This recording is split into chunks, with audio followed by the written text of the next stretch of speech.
Fathul Bari. Ya, di situ ada seorang perempuan yang dapat Lailatul Qadar. Bukan ahli ibadah. Bisa jadi siangnya nggak puasa dia. Ya, bisa jadi belum sholat dia. Bisa jadi belum ibadah dia. Nama perempuan tersebut adalah Syarmutah, kodol besar. Tadi udah saya terjemahkan dia, PSK, penjual sate keliling. Ya, antara rumahnya dengan tempat kerjanya di mana? Di Alexis. Itu lewat Masjid Nabawi 25 Ramadan tahun ke-7 Hijriah. Subhanallah.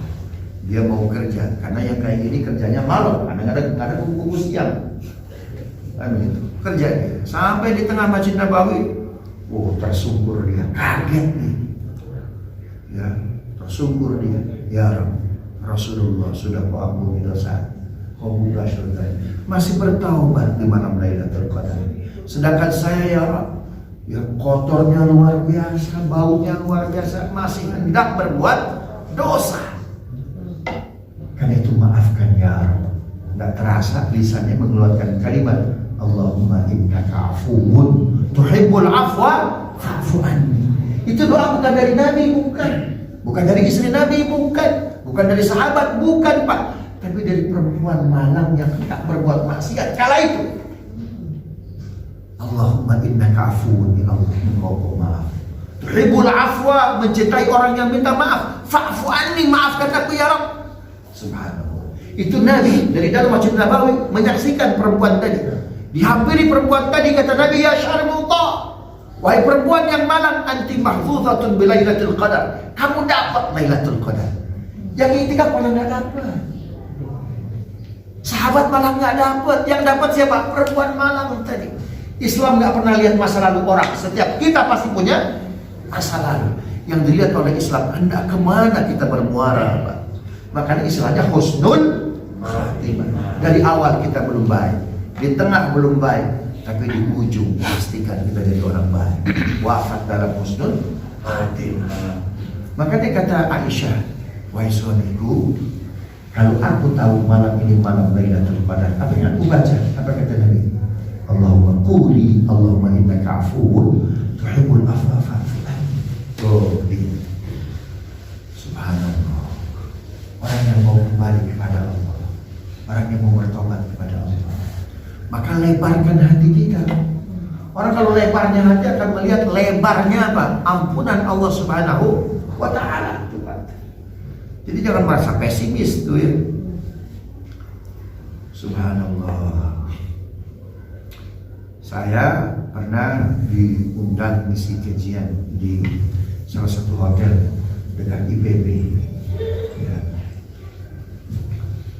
Nah, lalu awalnya saya ngisi kajian apa itu mahasiswa baru, memberikan motivasi mahasiswa IPB. Lalu karena saya tidur di situ, ya pemilik hotel, Ustaz, bisa nggak malam ini ngisi untuk seluruh karyawan kami? Karena kegiatan di IPB sudah selesai. Oh boleh. Subhanallah. Malam hari ternyata semua pekerja datang, yang official dan yang tidak official. Maksudnya Pak ya? Subhanallah. Selesai pengajian, ada perempuan datang, muda cantik, Ustaz. Doakan saya Ustaz. 3 hari ini nggak ada yang datang Ustaz. Customer kok jarang betul Ustaz. Saya bilang, ibu baca istighfar, mohon ampun bu, istighfar Ustaz. Hari si perempuan tadi pergi gitu aja. Ya, pergi gitu aja. Ini terjadi tahun 2017. Ya, tahun 2017. Ya, saya tidak perlu jelaskan secara spesifik ya, lagi rame-ramenya kita tuh Pak. Lalu kami dengan para alim ulama ada acara di Hotel Ramayana, di mana di Hotel Rancamaya di Bogor. Ada lagi kajian. Rupanya perempuan tadi datang lagi. Itu dengan wajah yang semeriah, pakai mobil baru. Ustaz, saya ingin mengeluarkan zakat buat Ustaz 25%. Ternyata zikir dari Ustaz, astagfirullah, manjur betul Ustaz. Sehari gak kurang dari 2-3 orang yang datang Ustaz. Subhanallah. Coba lihat surat An-Nuh ya. Faqultu astaghfiru rabbakum innahu kana ghaffar. Bacalah istighfar, maka Tuhan Maha Pengampun. Yursilis sama alaikum midrara. Orang baca istighfar, Allah turunkan hujan. Wa yumdidkum bi amwal, Allah akan banyakkan harta. Subhanallah. Tidak, astagfirullah untuk jadi pengais customer. Bawa bingkisan, Ustaz ini zakat buat antum. Kira-kira itu zakatnya halal haram itu Pak Yuni itu. Ibu maksudnya baca istighfar itu bukan jadi wirid. Ya, untuk menarik customer bukan, ibu bertaubat. Sekarang ibu bertaubat ya. Tapi saya masih punya adik Ustaz yang perlu saya bantu. Makanya mohon maaf, melihat orang itu jangan hitam putih. Bisa jadi dia terjerembab dalam dosa dan nista. Itu ada alasan lain. Dan kurang dekatnya dengan orang-orang sekitar yang baik, yang memberitahu, yang memberikan solusi itu Pak. Jangan hitam putih, jangan. Subhanallah. Tapi Ustaz mohon maaf, adik saya banyak. Ibu kan sekarang punya mobil, jual mobilnya jadi modal. Jadikan buat kuliah adik-adik. Alhamdulillah singkat cerita beliau bertobat. Ya, satu sisi saya punya jamaah. Eselon 2 dia di salah satu kementerian. Diusir oleh istrinya. Kenapa? Karena beliau jajannya kuat. Sebenarnya Pak bertobat Pak. Kata Rasulullah, kau nikahi semua perempuan cantik di muka bumi, pasti kau akan tidak puas ingin merasakan dengan anjing. Itu kata Nabi. Ya, itu kata Nabi. Nafsu itu gitu tuh Pak. Tapi sekarang saya udah gak punya apa-apa Ustaz. Saya tetap butuh seorang istri. Kalau gitu Bapak nikah aja. Akhirnya saya jodohkan dengan perempuan tadi sama si Bapak tadi. Bapak, kalau Bapak serius mau nikah, saya ada akhwat. Ya, saya ada akhwat begitu, yang insya Allah dia juga sama. Ya, saya telepon si perempuan tadi, Bu, mau menikah nggak? Siapa yang mau dengan saya Ustaz? Ada. Saya bilang Pak, mau menikah nggak? Kalau Ustaz sediakan, saya mau aja. Udah, keduanya datang ke rumah saya ya. Rupanya datang dulu nih yang si perempuan. Datangnya si perempuan. Si laki-laki baru datang. Assalamualaikum, waalaikumsalam. Buka pintu, kaget nih si bapak. Kaget. Rupanya customer. Subhanallah. Ya, karena sama-sama sudah saling mengenal, kekurangan masing-masing sudah menikah sekarang. Sekarang luar biasa. Tobat, bikin pesantren. Orang tuh ya pasti punya masa. Allah nggak melihat itu. Coba Umar bin Khattab, mantan apa beliau? Mantan segala keburukan. Mau bunuh Nabi, ya, mau bunuh Nabi dan lain sebagainya. Umar bin Khattab ini harusnya Bang yang jadi khalifah pertama kali beliau. Nabi wafat Senin, dikuburkan Rabu itu Pak, lama. Kenapa? Karena Nabi tidak pernah berwasiat siapa pengganti Nabi sebagai kepala negara.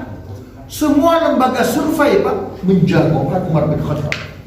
Kalau ada lembaga survei kala itu. Subhanallah. Itu menjagokan Umar bin Khattab, ini pasti jadi khalifah. Umar bin Khattab, kenapa? Karena ada hadis Nabi, andaikan ada Nabi setelah aku pilih siapa? Umar. Nah ini maksud dengan kalau ada lembaga survei pasti menang Pak. Ya, subhanallah. Tapi faktanya siapa khalifah pertama? Abu Bakar Siddiq. Ya, menjabat 2 tahun nggak lama wafat, lalu beliau menunjuk siapa? Umar bin Khattab. Jadilah khalifah Umar bin Khattab. Kata Abdurrahman bin Auf, wahai khalifah Umar, harusnya Anda itu khalifah pertama kali, bukan yang kedua. Apa kata Umar? Nggak bisa. Abu Bakar hidup masa jahiliyah, tapi Abu Bakar tidak pernah minum alkohol, tidak pernah minum miras. Sedangkan Umar, bagaimana dia menyampaikan kitab suci? Bagaimana dia menyampaikan hadis Nabi? Mulutnya pernah masuk bir non peletok. Ya, pernah minum miras. Itu kejujuran itu Pak. Umar mantan segala keburukan, tapi setelah masuk Islam luar biasa. Syarmutoh dapat Lailatul Qadar. Siapa tahu siangnya dia nggak puasa, dia nggak sholat, tapi Allah berikan Lailatul Qadar. Maka siapa yang paling lebar hatinya? Apalagi memvonis Anda, misalnya kamu ahli neraka. Oh nggak bisa, nggak lebar hatinya. Apa yang membuat Khalid Armstrong tertarik dengan Islam? Ya, ada kisah itu di buku beliau dalam kesimpulannya. Bagaimana beliau takjub dengan Islam? Apa itu? Dalam kisah itu, kisah ini ada pada kitab Tarikh At-Tabari. Ini kita buku sejarah lama nih Pak ya, yang sangat tebal. Karen Armstrong sangat tertarik dengan kisah ini. Inilah kesimpulan besar buku The Prophet of Muhammad, karya Karen Armstrong. Apa kata beliau? Datang orang-orang Yahudi menemui Nabi kita, "Ya Muhammad, kami orang-orang Yahudi. Itu dekat Masjid Nabawi ada sebidang tanah milik kami. Tanah itu kami mau bikin sinagog." Gimana tuh kayak itu? Kalau punya masjid, sampingnya tanahnya mau dibikin sinagog, gimana? Repot, jawabannya susah betul tuh ya. Paling jawabannya administratif. Itu cari dulu IMP. Gitu kan? Administratif pasti jawabannya, karena repot, sensitif betul. Muhammad dekat Masjid Nabawi itu tanah kami mau bangun sinagog. Subhanallah, apa jawab Nabi Pak? Nggak diduga. Bilal cari beberapa sahabat, bantu orang Yahudi bangun sinagog. Itu Bilal aja bingung Pak, bener aja. Kita kan bermuslim agar tidak mensekutukan Allah. Kalau kita bangun sinagog membantu orang Yahudi, berarti memberi kesempatan kepada mereka menyembah apa? Selain Allah. Tapi ini perintah Nabi. Al-Ahzab 30. Wa ma kana lil mu'minin wa la mu'minatin idza qadallahu rasul amran ay yakuna lahumul khiyaratu min amrihim. Tidak boleh mukmin laki-laki, mukmin perempuan, jika Allah dan Rasulnya telah memutuskan satu perkara, ada pilihan lain. Akhirnya apa? Bahu-membahulah para sahabat membantu orang Yahudi bangun sinagog. Bahasa kita sambil melester, sambil nebuk, baca istighfar. Khawatir perintah Nabi ini apa? Salah. Sampai menjelang waktu zuhur, Bilal izin, mohon izin, saya mau azan dulu. Ya, para sahabat mohon izin juga mau sholat zuhur. Azan Bilal, Allahu Akbar, Allahu Akbar. Hingga hayya 'alas shalah, hayya 'alal falah. Orang Yahudi dengar. This is the truth and hospitality. Ini kebenaran, ini kenyamanan, ini enak betul. Hayya 'alal falah. Di antara orang Yahudi berdialog, bukankah kita bangun sinagog mencari kebenaran, ketenangan itu, kan begitu Pak? Ternyata kita mendengar azan yang bilang enak betul, ini benar. Ini hospitality ini. Stop please. Hentikan pembangunan sinagog. Akhirnya apa? Mereka sepakat. Kita temui Muhammad. Tadi manggil Nabi kita apa? Ya Muhammad. Yang kedua kali apa? Ya Rasulullah. Kami orang Yahudi bangun sinagog untuk mencari kebenaran, ketenangan. Tapi kami mendengar azannya Bilal. Maka ya Rasulullah, tanah yang hendak kami bangun sinagog, kami berikan untuk pengembangan Masjid Nabawi. Coba ya, ini dakwah. Dakwah itu ngajak itu banyak strateginya. Walaupun tafadhal ghalidhan lan fadhu, kalau kita kasar orang lain menghindar. Subhanallah. Maka orang yang dapat Lailatul Qadar yang lebar hati.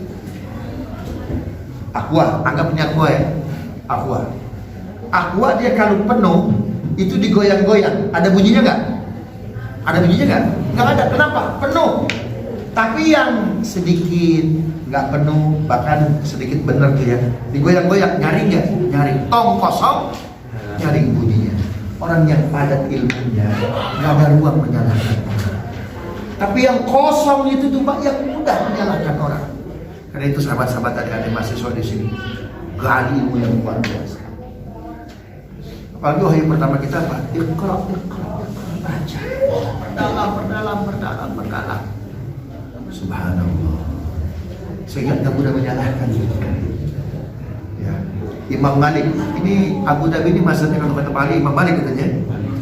Maliki. Subhanallah. Itu Imam Malik Pak. Itu punya fatwa unik. Bagaimana dalamnya ilmu beliau? Apa fatwa unik? Beliau ada jamaah, ya, orang kaya tapi sakit, diabetes. Ya, diabetes tuh Pak, tapi dia pengen puasa, maksa. Pengen puasa. Akhirnya puasalah beliau. Ternyata, mohon maaf, gula darahnya ngedrop.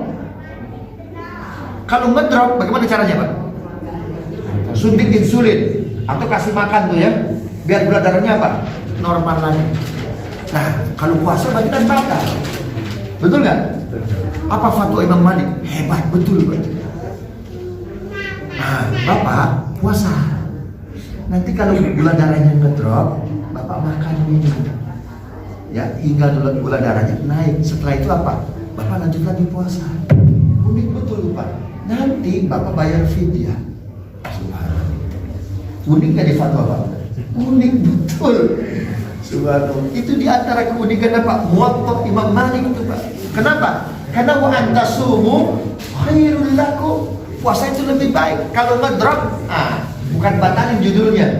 Jadi apa itu? Menutup kekurangan gula, tuh Pak tuh. Silakan makan minum sampai normal, puasa lagi. Subhanallah. Yang kayak gini mirip ada di Said Sadiq Fiqhus Sunnah. Ya. Ini maksudnya apa? Pentingnya kita punya literasi yang padat. Ya. Orang yang punya padat biasanya hatinya apa tuh? Lebar. Subhanallah. Kalau dalam Fiqhus Sunnah ada cerita begini nih. Siapa dua sahabat Nabi yang so sweet? Akrab betul. Hadis Nabi terkait salasun man kunna fihi wajada halawatal iman. Ada 3 amal. Kalau kita bisa melakukannya, maka kita akan merasakan lezatnya keimanan. Pertama, Allah dan Rasulnya lebih kita cintai. Yang kedua, berteman karena Allah. Ini Nabi sebetulnya asbabul wurudnya, historisnya menjelaskan 2 sahabat beliau yang amat saling mencintai. Siapa dia? Abu Darda dan Salman Al-Farisi. Yang satu Arab, yang satu Persia. Ceritanya ini Abu Darda apa? Itu mengundang Salman karena Salman tidak ikut dalam sebuah peperangan. Waktu pesta besar, lalu Salman Al-Farisi diundang untuk hadir. Ternyata itu hari Senin, Salman lagi puasa. Kata Abu Darda, ayo kita makan. Mohon maaf Abu Darda, saya lagi puasa Senin Kemis. Udah makan aja dulu, nanti pulang puasa lagi. Yang bener aja Abu Darda. Ini ajaran apaan ini? Subhanallah. Kata Rasul begitu. Benar nih. Itu sahabat dulu, Pak. Kalau disebut Rasul selesai urusan, Pak. Nggak tahu sekarang, Pak. Karena banyak ngaku jadi nabi, jadi repot kita, Pak. Di Jawa ada namanya Nabi Sen-Sen tuh, Pak. Nama dia nggak keren, baca sholawatnya enak. Sallallahu ala Sen-Sen. Di Brebes ada Nabi Tukimin. Sallallahu ala Tukimin. Nggak keren, gitu. Namanya aja nggak elegan ya.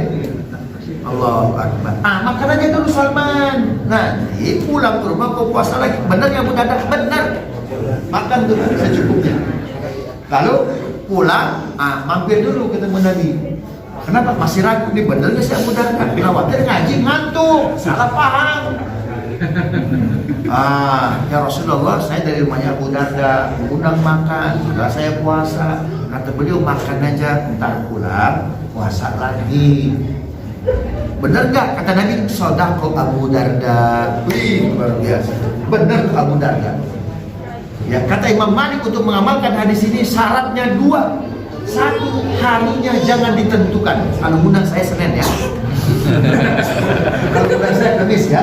Itu jangan ada kok. Yang kedua, makannya secukupnya. Artinya apa? Ini yang kayak gini nih perlu literasi yang kuat. Maka orang yang berhasil puasanya itu yang punya literasi kuat, sehingga hatinya apa itu? Lebar. Subhanallah. Yang ketiga, hadis Nabi terkait mereka yang dapat Lailatul Qadar itu apa? Yang meletihkan dirinya, yang meletihkan jiwanya. Subhanallah. Ya. Jadi dia betul-betul capek betul dengan Ramadannya, menikmati ibadah Ramadannya. Sampai Nabi kakinya sampai bengkak. Ya. Putri Nabi itu wafat pas malam pertama Ramadan. Ya. Dan banyak para sahabat itu wafat di mana? Di bulan Ramadan. Bahkan orang yang menetihkan Ramadan, apalagi dengan urusan ini, kebangsaan keagamaan yang dahsyat, sebutlah Ahlul Badar. Sahabat Badar ini Pak, semuanya 313, itu semuanya dapat Lailatul Qadar. Dapatnya tidak lagi terjaga, tapi semuanya tidur. Berarti Ustaz boleh dong itikaf tidur. Iya, ente pulang dari mana dulu? Sedangkan ahlul badar pulang dari mana? Dari perjuangan, Pak. Jumlahnya berapa? 313. Sebetulnya de facto yang ikut perang badar 312. Kenapa disebut 313? Karena yang satunya Utsman bin Affan. Padahal Utsman faktanya tidak ikut perang badar. Kenapa? Disuruh Nabi jaga putrinya karena sakit istrinya, kan begitu. Tapi kenapa Utsman? Semua riwayat, semua keterangan mereka yang ikut perang badar, Utsman masuk. Iya, Utsman tidak ikut perang badar, tapi duitnya ikut. Kita badan nggak ikut, duit pun tak ada. Subhanallah. Nah, orang yang berjuang dalam badar yang jumlahnya 313 itu semuanya dapat apa? Lailatul Qadar. Artinya apa? Orang yang meletihkan jiwanya, yang jelas perjuangannya buat agama ini. Yang jelas sahabat badar itu luar biasa. Jelas perjuangan untuk agama ini. Apa artinya? Ada kepedulian kepada agama ini, ada perhatian kepada agama ini. Karena yang akan kita bawa apa? Agama. Nabi sholat tahajudnya panjang betul. Ya, ada berapa menit lagi? 5 menit lagi. Nabi itu walaupun sholat tarawihnya hanya 4 malam, tapi bacaan Nabi panjang betul. Di antara sahabat yang ikut sholat tarawihnya Nabi itu Hudzaifah bin Yaman. Ya, Hudzaifah bin Yaman. Rakaat pertama setelah Al-Fatihah Nabi baca Al-Baqarah. Ya. Itu kata Hudzaifah bin Yaman, pasti cuma Nabi 100 ayat. Ternyata lewat. Paling Nabi selesai Al-Baqarah. Ternyata enggak, lewat Ali Imran, lewat An-Nisa, lewat Al-Maidah, lewat Al-An'am, baru ruku. Ternyata lama rukunya sepanjang lama berdiri. Saya tanya kepada Bapak Ibu, ya, sholat enak lama berdiri, enak lama ruku? Enggak enak dua-duanya. Apalagi masa purat. Subhanallah. Itu selesai sholat pagi hari, Hudzaifah bin Yaman bertanya kepada istri Nabi, Ummi Salamah, dan kepada Aisyah, ya Ummul Mukminin, tadi malam kami sholat tarawih, sholat qiyam dengan Nabi. Itu lama, dirinya lama betul. Ternyata rukunya itu durasinya seperti lama berdirinya. Itu Nabi ruku bacanya apa? Kan doa ruku pendek, Subhanallahumma rabbana wa bihamdika Allahumma ighfirli, atau Subhana rabbiyal azim, yang itu tambahkan wa bihamdika. Kan begitu. Masa itu diulang-ulang? Kan pendek doa ruku. Apa jawab Ummu Aisyah? Hudzaifah bin Yaman, apa yang kuperhatikan dari permasalahan umat beliau? Apa problematikanya? Apa masalahnya? Apa problemnya? Maka ketika hari itulah Nabi memohonkan kepada Allah agar Allah menguraikan seluruh permasalahan umat. Jadi kenapa ahlul badar itu dapat Lailatul Qadar? Jelas sikapnya, ya, kepada apa? Keberlangsungan agama ini. Subhanallah. Itu Pak Dirman kan sakit-sakitan, umurnya pendek, kurang 40 tahun. Perang paling repot, perang Palagan Ambaram. Ada salah seorang prajurit yang ikut dengan beliau dalam gerilya. Itu ulama besar, Pak, ahli tarikh, ahli sejarah. Siapa namanya? Kiai Munawar Khalil. Kata Pak Dirman, Kiai, jelaskan kepada saya bagaimana perang Badar 313 bisa mengalahkan 1.300. Kiai, jelaskan kepada saya bagaimana Mu'tah 3.000 mengalahkan 300.000. Kiai, jelaskan kepada saya perang Tabuk 6.000 bisa mengalahkan 600.000. Ahli desain perang mana itu bisa melakukan itu, betul kan? Dijelaskan oleh Kiai Munawar Khalil, ya, perlahan-lahan. Subhanallah. Apa kata Pak Dirman? Kiai, jangan hanya jelaskan kepada anak cucu kita, harus tahu sejarah ini. Tulis Kiai, bukukan Kiai, catat Kiai. Bayangkan lagi perang nulis buku. Inilah buku sejarah Islam, ya, tarikh Nabi pertama kali, Pak, di bumi Indonesia. Subhanallah. Buku itu namanya Tarikh Kelengkapan Sejarah Nabi. Maka ketika buku itu akan naik cetak, draftnya dibaca oleh Pak Dirman. Kang Mas, baca draft itu. Dibaca 3 kali khatam. Setelah itu kata Pak Dirman apa? Kang Mas, Kiai, aku udah gak sanggup lagi untuk ketemu Rasulullah. Aku gak sanggup lagi untuk ketemu Rasulullah. Kata siapa? Kata Fahir. Karena itu kita yakin Indonesia umurnya pasti panjang. Kenapa? Para pejuangnya, pahlawannya luar biasa. Ada kedekatan, kepedulian dengan agama. Begitu tuh ya. Kenapa 17 Ramadan kita rayakan sebagai hari Lailatul Qadar, Pak, untuk hari nuzul Quran. Subhanallah. Di sini ada nggak peringatan nuzul Quran 17 Ramadan? Ada. Bukan maksudnya atas nama government state. Nggak ada. Hanya di Indonesia memang, Pak. Hanya di Indonesia. Yang lain nggak ada. Siapakah yang merayakan 17 Ramadan sebagai nuzul Quran, Pak? Ada 3 ulama. Satu, Habib Hussein bin Abu Bakar Al-Idrus. Belanda masuk ke kita 1576. 200 tahun, Pak, tanpa perlawanan.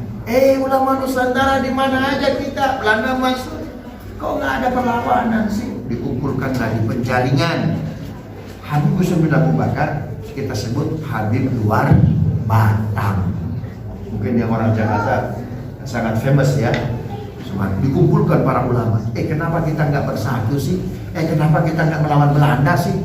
Kiai Bid, kita nih nggak bersatu karena nggak ada alat pemersatunya.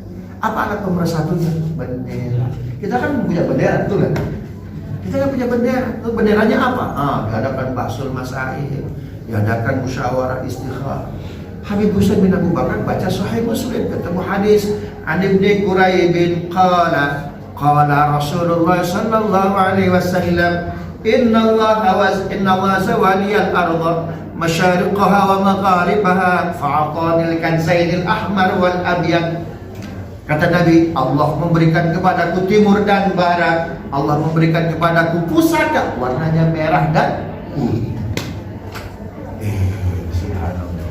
Akhirnya apa? Kata Habib Hussein bin Abu Bakar, orang Nusantara, kalau kalian bikin rumah genteng belum naik, tolong plafonnya pakai bendera warna merah. Kan gitu orang tua kita dulu, Pak.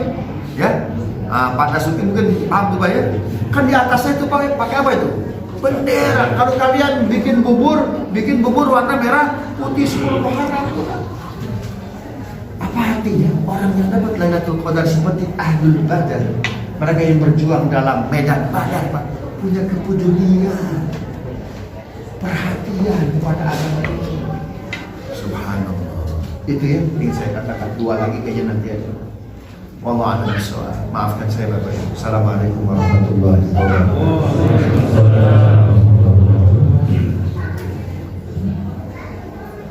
Masya Allah, luar biasa sajian tausiah pada sore hari ini. Selanjutnya sesi untuk dialog tanya jawab kepada para jamaah yang ingin bertanya, dan satu lagi, setiap penanya insya Allah akan kita kasih bonus bingkisan lebaran. Silahkan, terbatas untuk yang pertama 2 orang dulu, silahkan. Bisa agak sedikit maju. Perkenalkan nama. Perkenalkan, nama saya Rizky.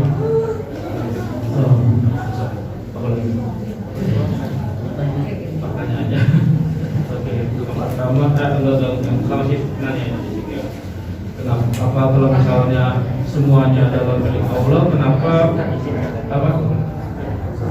kalau semuanya milik Allah, kenapa nggak dibikin semua manusia punya jumlah harta yang sama aja gitu? Apakah perlu biar ada objek zakat aja? Sudah sih itu. Baik, bisa kembali pertanyaan bagus ya. Ini Rizky, kalau semuanya milik Allah, kenapa semua orang nggak dibikin kaya semua? Kalau kaya semua nggak akan ada rumah, siapa yang bikinnya? Ya, karena yang bikin itu ya fakta ekonominya, betul nggak? Ya, Allah tuh mampu tuh. Jadi bahkan semua orang jadikan orang beriman, semua mampu Allah. Gitu kan? Tapi Allah ingin tahu kualitas keimanan di antara kita. Ya. Nah, jadi sifat Allah itu ada sifat yang wajib bagi Allah, ada sifat yang boleh bagi Allah. Allah mau ya ada yang kaya, ada yang miskin, kan begitu ya. Tetapi kemuliaan itu bukan pada kayanya, kehinaan itu bukan pada miskinnya, Tetapi ketika orang kaya bersyukur, orang miskin bersabar, itulah kemuliaannya. Maka jangan pernah itu menambatkan sesuatu ya itu kepada materi. Bahwa kita ini menjadi kita itu karena materi. Makanya Nabi ketika diuji oleh Habab bin Malik, seorang raja dari Persia, Muhammad, kalau kau seorang Nabi, duduk di kursi emas saya. Menguji itu kan. Aku nggak mau. Duduk Muhammad, dipaksa tuh kan. Akhirnya Nabi duduk di kursi emas. Tiba-tiba emasnya padam. Ada orang mulia karena kursinya. Betul nggak? Pak? Ada orang mulia bukan karena dirinya tapi karena kursinya. Selesai kursi itu hilang, nggak mulia lagi. Subhanallah. Maka kursi emas itu padam. Kenapa? Karena Nabi lebih bercahaya, Nabi lebih mulia. Karena itu kata Allah, Pak, inna akramakum indallah. Yang mulia itu yang paling takwa. Bukan karena ini, bukan karena ini. Begitu, Mas Rizky? Bagus pertanyaannya. Hadiahnya Pak Setio? Iya. Enak betul, yang nanyanya dikasih hadiah. Silakan penanya kedua. Ya. Silakan Tuan, Pak. Assalamualaikum warahmatullahi wabarakatuh. Saya mau bertanya terkait tadi Pak mendapatkan Lailatul Qadar. Jadi waktu di sini tuh waktu mendapatkan Lailatul Qadar tuh waktu yang seperti waktu datangnya azan maghrib misalkan. Artinya di setiap tempat itu sebetulnya ada waktunya gitu. Ini pertanyaan, apakah seperti itu atau bukan gitu? Yang pertama, yang kedua terkait dengan seseorang mendapatkan Lailatul Qadar. Seseorang mendapatkan Lailatul Qadar ini apakah maksudnya sebetulnya setiap orang itu mendapatkan waktunya, tapi ketika waktunya datang yang bersangkutan tidak dalam sedang keadaan beribadah misalkan seperti itu, sehingga dia dalam tanda kutip tidak mendapatkan Lailatul Qadar atau bagaimana gitu. Kemudian sudah baik, itu penjelasan Kang Ridwan, Mas Ridwan, Bang Ridwan, Buddha Ridwan. Itu penjelasan Ibnu Taimiyah bahwa setiap orang dapat Lailatul Qadar dapat waktunya. Ya. Tetapi saya ambil pendapat yang lain, Imam Al-Qurtubi. Karena kalau semua orang dapat waktunya pasti akan dapat. Kan gitu, semua orang akan ujian, akan dapat waktunya. Tapi ada yang lolos, ada yang enggak, kan begitu. Nah, saya lebih tertarik dengan pandangan Imam Al-Qurtubi. Semua kita pasti dapat. Ya, Lailatul Qadar Sugro, yang small Lailatul Qadar. Kecuali yang 5 orang tadi. Artinya di situ bukan waktu dong. Ya, itu ada batas minimum.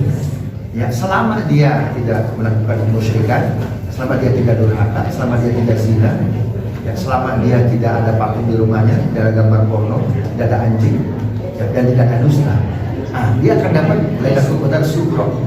Jadi kapan itu? Jadi kata Allah, malam ini malam Lailatul Qadar.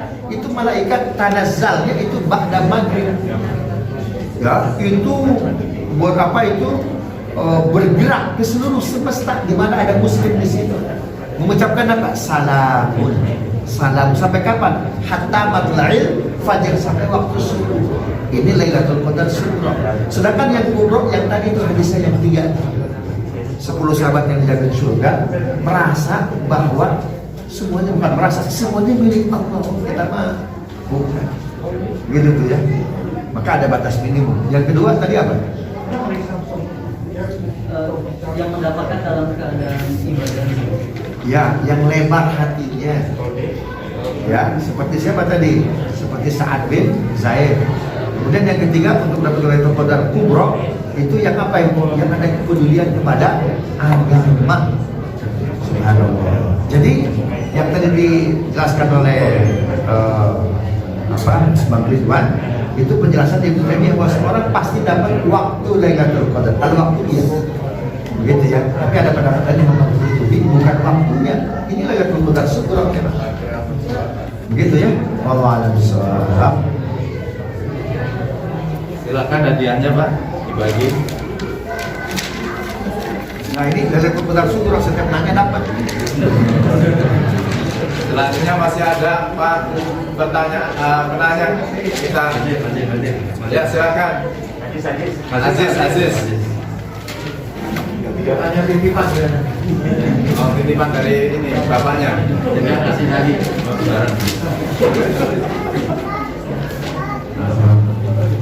Berdiri bapaknya.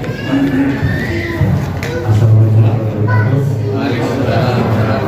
Nama saya Aziz. Halo. Nama saya Aziz. Saya ikut kajian dan soalnya berpesan.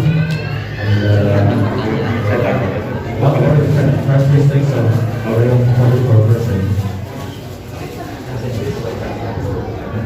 Jadi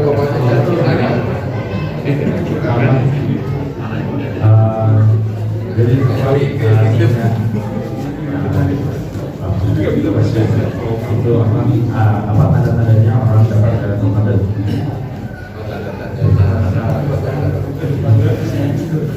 Cukup. Ya silakan.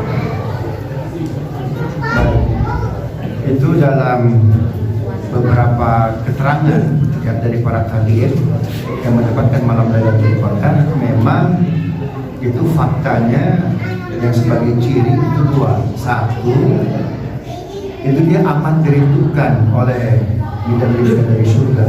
Kalau dirindukan berarti umurnya pendek itu. Pendek itu kan.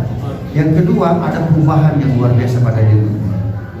Jadi rajin ibadah, rajin untuk mengkaji, ya, rajin untuk berbagi, kemudian perhatiannya kepada dirinya, keluarganya, kepada agamanya luar biasa. Tadinya malas jadi rajin. Jadi tidak ada ciri fisik, misalkan dapat kodor tiba-tiba hitam jadi putih, nah juga, ya, karena cirinya bukan seperti itu. Nah, tapi yang mendapatkan Lailatul Qadar pasti dia tahu bahwa dia dapat, Pak. Kenapa? Karena Nabi masih tahu kamu dapat Lailatul Qadar. Ya. Nah, sekarang tinggal cek aja selama 10 hari ini, selama berapa hari? 7 hari ini, 8 hari ini. Yang datang dalam mimpi kita siapa? Fir'aun itu sebenarnya. Mudah-mudahan Rasul Shallallahu Alaihi Wasallam. Karena tidak ada sahabat, apalagi kita ya, sahabat aja nggak kenal Jibril yang melantik orang dapat Lailatul Qadar. Apalagi kita orang biasa. Nah, para sahabat tahu mereka dapat Lailatul Qadar. Siapa yang memberitahunya? Nabi langsung. Nabi langsung. Subhanallah. Jadi kalau kita dapat, nggak usah bilang-bilang, nggak usah bikin status. Aku dapat Lailatul Qadar, nggak usah. Gitu ya. Jadi cirinya, jadi yang tahu siapa itu? Diri. Yang bisa merasakannya hanya yang merasakan. Ya, ada ketenangan yang luar biasa.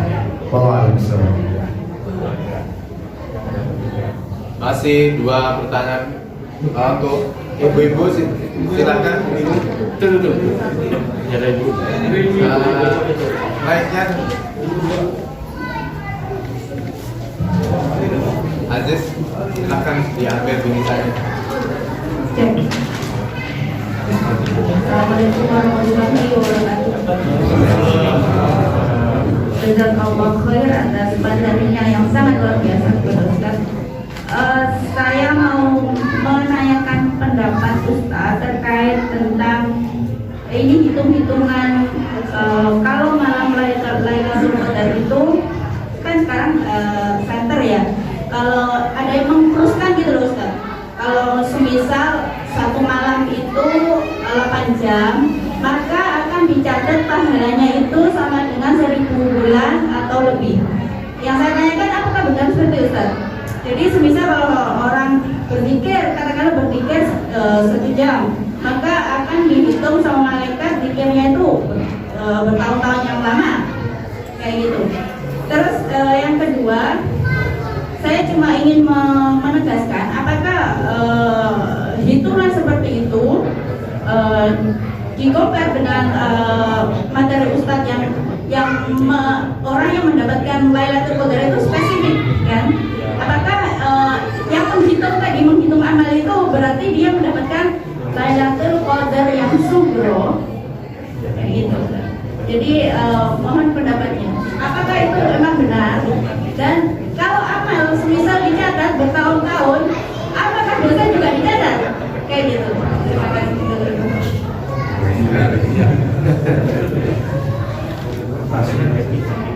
Terima kasih Bu, pertanyaannya bagus ya.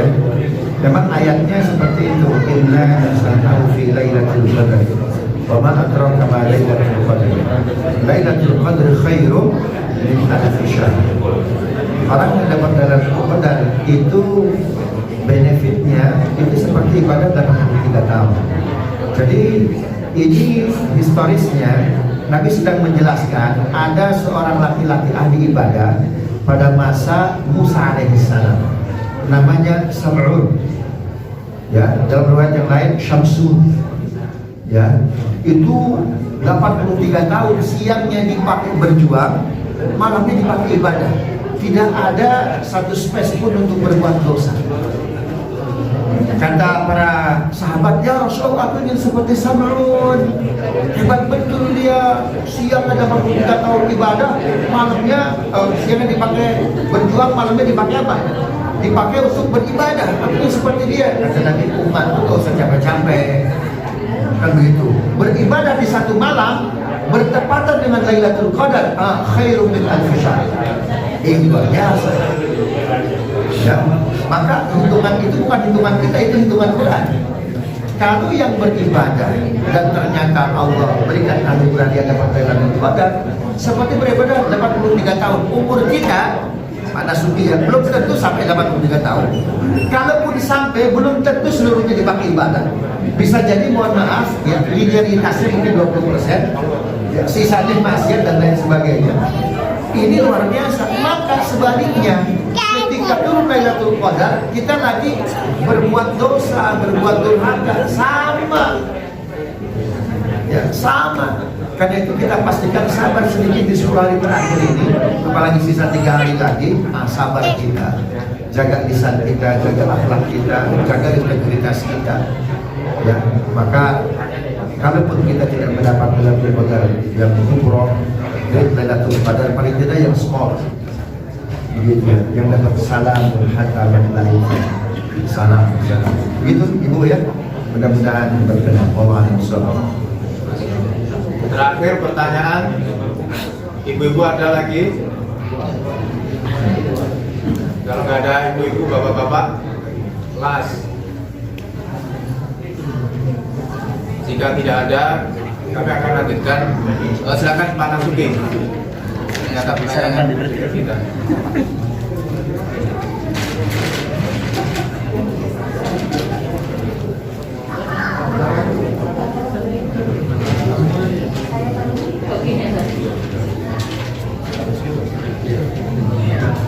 Iya, biar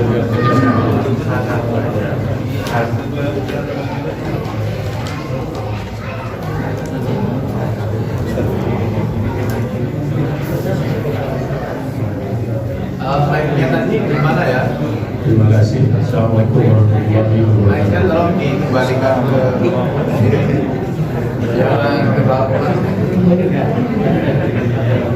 Saya melihat ada, untuk saya melihat suatu keraguan sebenarnya. Ada suatu pendapat bahwa kalau kita bersedekah katakanlah 1, nanti akan dibalas menjadi 7 katakanlah, atau 70 dan lain sebagainya. Menurut saya sedekah itu adalah kita memberikan yang bukan hak kita sebetulnya. Sama dengan kita mau berak katakanlah, yaitu beol kalau sedekah menurut saya. Jadi kita juga tidak perlu lagi memikirkan beol kita kembali kita lagi. Lalu Iya, selamat datang Pak Ustaz. Tafadhol.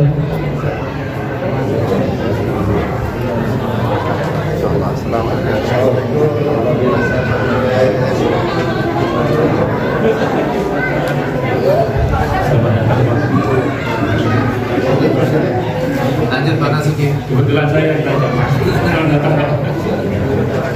Jadi ada suatu pendapat bahwa kalau bersedekah itu sama dengan kita menyimpan sesuatu, di mana nanti kita mengharapkan yang kita simpan, yang kita sedekahkan itu kembali sebanyak katakanlah 70 kali lipat atau 7 kali lipat dan lain sebagainya.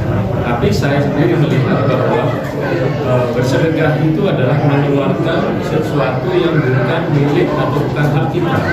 Karena sebetulnya rezeki yang ditaburkan itu adalah rezeki milik kita semua.